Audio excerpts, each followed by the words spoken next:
Hey, Hobby Handyman here.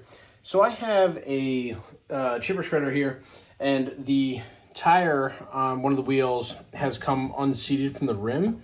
So whenever you put air into it, it really just kind of comes straight out of here. There's a little hack that I'm going to show you how to get that back onto the rim. So basically what you're going to need is you're going to need a ratchet strap and an air compressor. So with the ratchet strap connected, what you're going to do, I've got this jacked up on a couple of 2x4s here. I'm going to crank this down a little bit so I get a little bit of pressure against from the tire against the rim.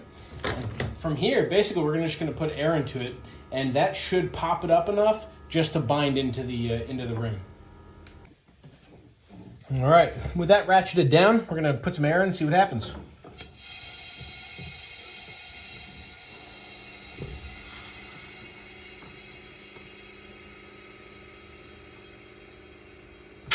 All right, looks like we've got a good bind here.